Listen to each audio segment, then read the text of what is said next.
Bonjour et bienvenue à toutes et à tous sur RTMP TV, Radio Télémessager de la Paix.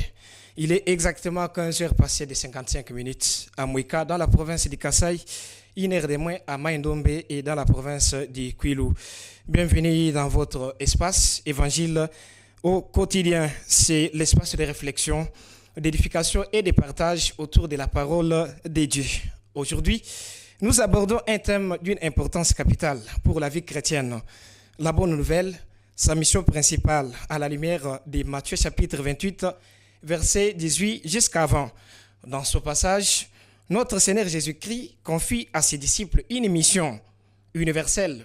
Aller et faire de toutes les nations des disciples, les baptiser et adapter aussi ses disciples aux enseignements du Seigneur et Sauveur Jésus-Christ. Alors pour nous aider à mieux comprendre cette mission, selon l'actualité et d'après l'époque que nous sommes en train de traverser, nous recevons dans ces studios de la RTMP TV Adeoda Kankou Wamutoki. Adeoda Kankou, bonjour et merci de votre confiance parce que vous avez répondu à notre invitation. Merci beaucoup. Bonsoir Sami Sanga. Je suis tellement heureux de me retrouver cet après-midi sur ce plateau de la RTMP TV afin de débattre ensemble avec vous sur cette thématique qui paraît sensiblement pertinente, surtout pendant cette période où l'Église, voire le chrétien, semble avoir perdu de repères. Merci Adeoda Kankou. Lorsque Jésus déclare « Allez partout », faites de toutes les nations des disciples, en les baptisant au nom du Père, du Fils et du Saint-Esprit, et apprenez-leur à respecter tout ce que je vous ai prescrit. Il confie à ses disciples une mission. Alors, quelle est selon vous, Adeoda, la mission principale de la bonne nouvelle? Pourquoi demeure-t-elle, voulais-je dire, si importante à cette époque? Cette bonne nouvelle qui est d'actualité, paraît-elle importante selon vous? Et quel pourrait être son objectif principal, Adeoda? Merci beaucoup, très cher Sami. Relativement à ce passage de Matthieu 28, partant du 18e au 19e verset, je comprends bien, d'après mon analyse méticuleuse, qu'il s'agit de l'évangélisation. Parce que Jésus était venu afin de récupérer l'homme qui se trouvait sous l'emprise du péché. Là, je peux quand même rebrosser un petit tableau concernant la déchéance de l'homme. Depuis le jardin d'Éden, l'homme était tombé sous l'emprise du méchant. Donc, le diable l'avait séduit à partir de là.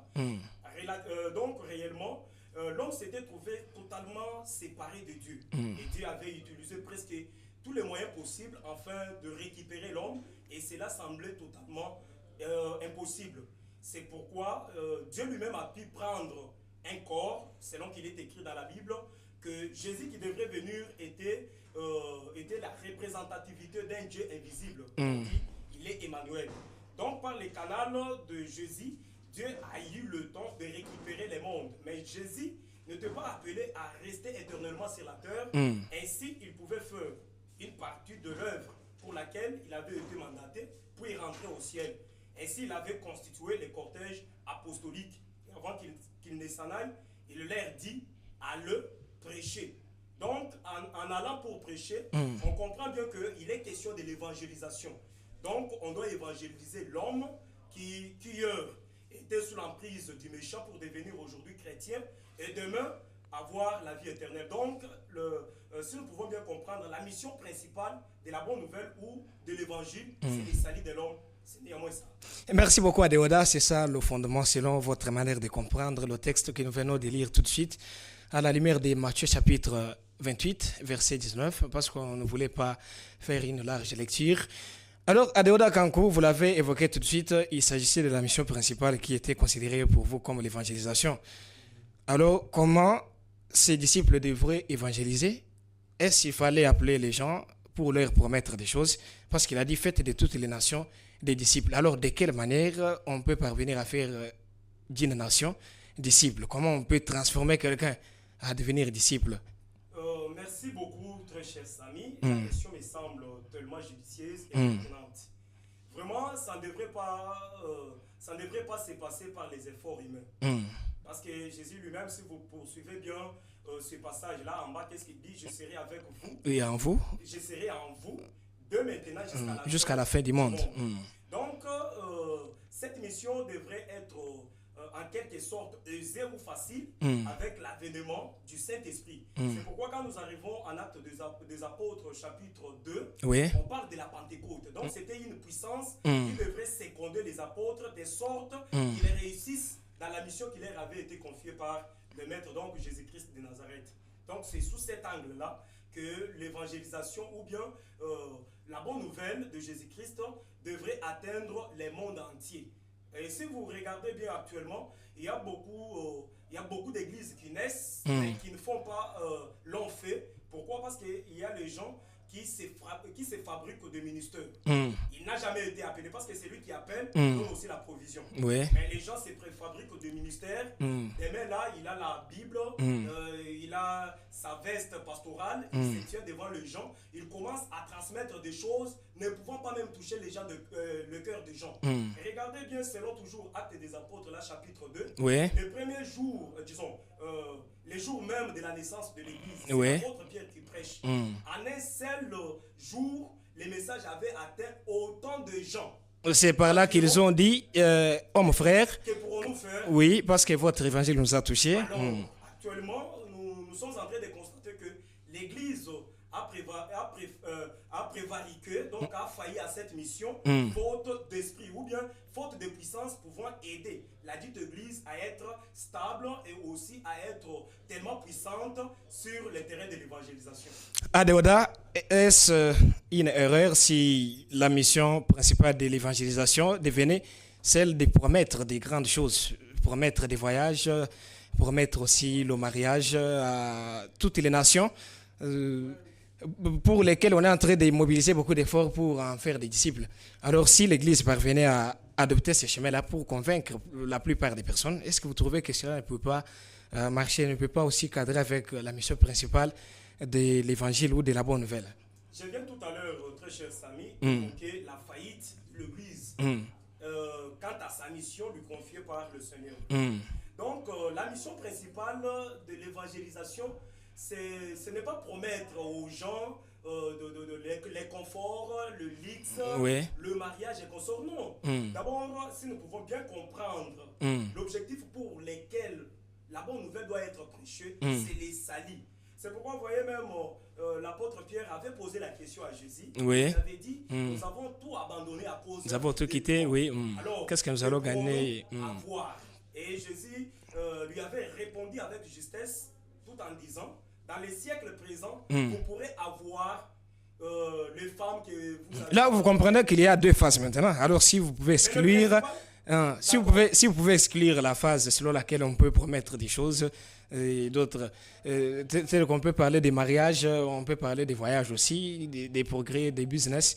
Alors, vous ne trouvez pas que vous êtes en train d'aller à l'encontre de ce que vous venez d'annoncer comme extrait, que vous avez tiré de la Bible tout de suite? Non. Je suis en train de dire que relativement à la bonne nouvelle ou à l'évangile, il y a le principal et l'accessoire. Le principal, c'est la vie éternelle, donc le salut de l'humanité par la foi en Jésus-Christ. Alors l'accessoire, ce sont les biens là matériels, donc bref, la bénédiction que l'homme peut aussi avoir de la part de Jésus ou de Dieu.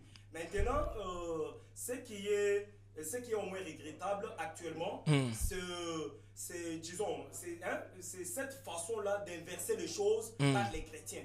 Actuellement, au lieu de présenter au premier plan la vie éternelle comme l'objectif primordial de l'évangile, on fait passer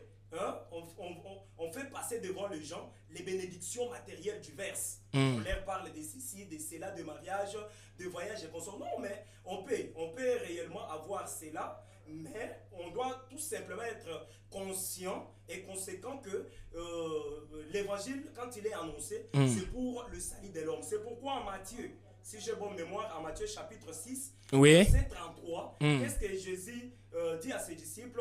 Recherchez premièrement le royaume et le reste des choses, c'est après. Alors vous seront donnés par-dessus. Si nous pouvons bien comprendre et si nous pourrons avoir le goût de demeurer dans la vision de Jésus, que nous fassions du salut de l'homme l'objectif primordial de l'évangélisation ou de la bonne nouvelle. C'est néanmoins ça.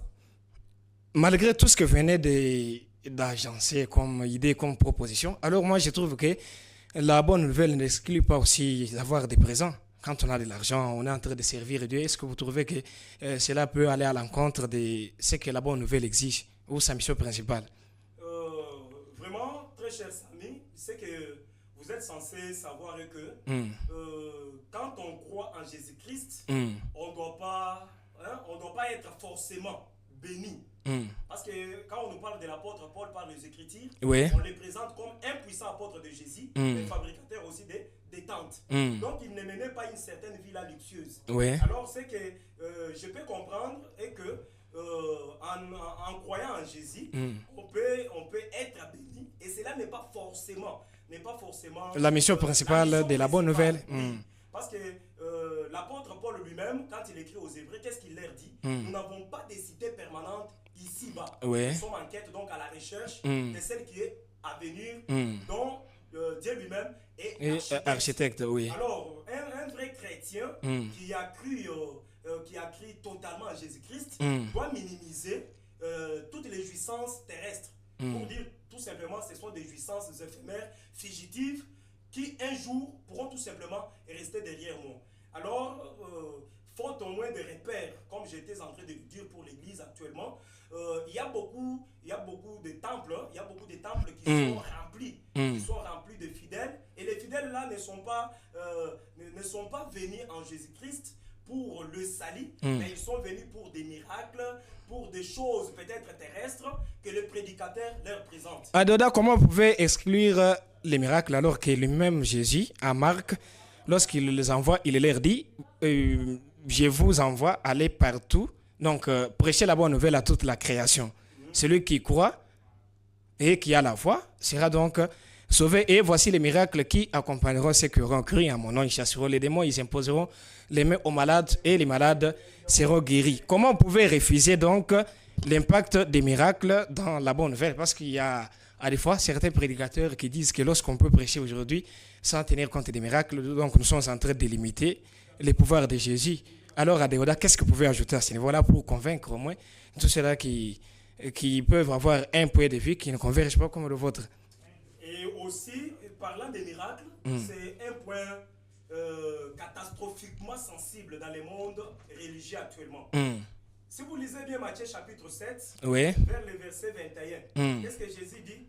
En ces jours-là, je dirai Oui. plusieurs, Je ne vous ai jamais je ne connu. vous ai jamais connu. Nous avons prophétisé en ton nom. Alors, vous comprenez que... Nous avons opéré des miracles. Mais là, il faut comprendre qu'il y a usage du vrai et du faux aussi. oui, mais Parce c'est que ça. quand il a dit plusieurs, donc quand il y a plusieurs aussi, on peut trouver ceux-là qui travaillent dans la légalité et ceux qui peuvent faire le contraire. Mais c'est ce que je suis en train de dire. Vous voyez actuellement que le monde pastoral Oui. est envahi de loups ravisseurs. Loup ravisseur, de quelle manière? Ce sont préfabriqués des ministères. Mm. Alors, étant conscient Mm.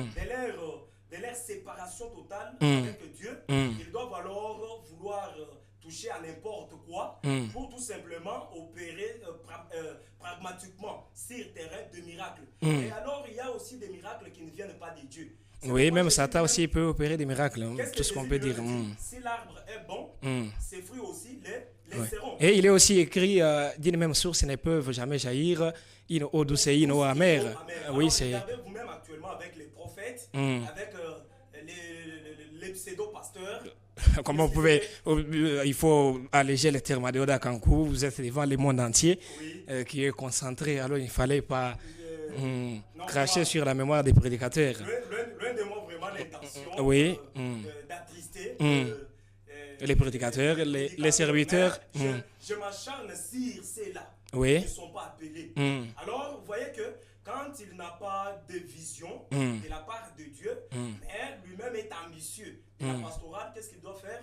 Il doit ouvrir son histoire là semblable à l'église. Oui. Et quand il voit quand il constate que la présence de Dieu n'y est pas, que doit-il faire? Il doit chercher maintenant de gris-gris, toucher à la magie pour opérer des miracles. C'est pourquoi vous allez constater qu'il y a ceux-là qui opèrent des miracles, mais quand vous suivez de près leur vie, vous constatez qu'il y y a le contraste est tellement frappant. Donc, vous pouvez dire que la vie d'un prédicateur doit prêcher plus que le prédicateur lui-même. Mais alors, avant même qu'il ne parle, pas mieux que sa vie. Oui, puis se refléter l'enseignement. Avant qu'il ouvre sa bouche, avant qu'il n'opère des Il faut que sa vie commence déjà à le faire. Que sa vie d'abord privée soit d'abord une source d'influence pour son entourage.